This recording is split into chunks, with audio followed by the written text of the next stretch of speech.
லைஃப்பில் நிறைய ப்ராப்ளமா நம்ம தலை கவுண்டு மணி மாதிரி எல்லா ப்ராப்ளத்தையும் எட்டி உதச்சிட்டே இருங்க. முடியும், நம்மளால் முடியும். லைஃப் அப்படிங்கிறது ஒரு ட்ராவலிங் மாதிரி தான். எந்த ட்ராவலுமே பர்ஃபெக்டாக இருக்காது. ஃபுட் செலக்ட் பண்ணவன் தப்பாக பண்ணியிருப்பான், ரூட்டை செலக்ட் பண்ணவன் தப்பாக செலக்ட் பண்ணியிருப்பான், ஒருத்தர் தப்பான இடத்துல ரூம் போட்டிருப்பான், ஒருத்தர் தப்பான மந்த்து செலக்ட் பண்ணியிருப்பான், அந்த ஊருக்கு இந்த சீசனில் வரக்கூடாதாக இருக்கும். இந்த மாதிரி நிறைய இருக்கும். பட்டு இந்த டூர் முடிகிற வரைக்கும் நீங்கள் ஒவ்வொருத்தரையும் ப்ளேம் பண்ணிகிட்டே இருந்தீங்க வச்சுங்களேன், நீங்கள் இவ்வளோ செலவு பண்ணி இவ்வளோ எஃபர்ட் போட்டு போன டூரு அது டூர் மாதிரியே இருக்காது. அதுக்கு பேசாமல் சாத்திட்டு வீட்டிலே படுத்துருக்கலாங்கிற மாதிரி தான் உங்களுக்கு லைஃபு, உங்கள் டூர் இருக்கும். அதே மாதிரி தான் லைஃபும்.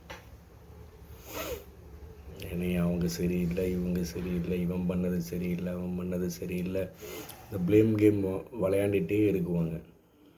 உன்னால தான் இப்படியாச்சு, உன்னால தான் அப்படியாச்சு, இது இல்லாட்டி நாங்கள் அப்படி இருந்திருப்போம், நாங்கள் எங்கே எப்படி இருக்க வேண்டிய ஆள், இல்லை உங்களால தான் இப்படி ஆயிடுச்சுன்னு லைஃப்பில் ப்ளேம் பண்ணிகிட்டே இருப்பாங்க. பட் பேரலாக பார்த்திங்கன்னா இதே சிம்டம்ஸ், இதே பிரச்சனையோடு இருக்கிற இன்னொரு ஃபேமிலியோ இன்னொரு பீப்புளோ பார்த்திங்கன்னா அவங்க லைஃப்பில் மூவ் ஆன் பண்ணி நம்ம நினைக்க முடியாத இடத்துக்கு போயிருப்பாங்க.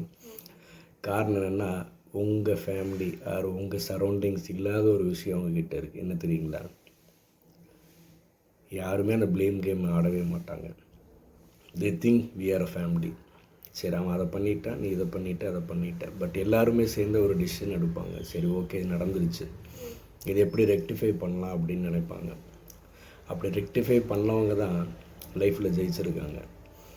பண்ணாமல் இந்த ப்ளேம் கேம் ஆடுறவங்க கூட இருந்தீங்கன்னு வச்சுங்களேன், கடைசி வரைக்கும் நீங்கள் குண்டா சட்டிக்குள்ளேயே குதிரை ஓட்டிகிட்டு தான் இருக்க முடியுமே தவிர நீங்கள் அவங்கள மாதிரி ஆகவே முடியாது. அவங்கள மாதிரி லைஃப்பில் ஜெயிக்கவே முடியாது.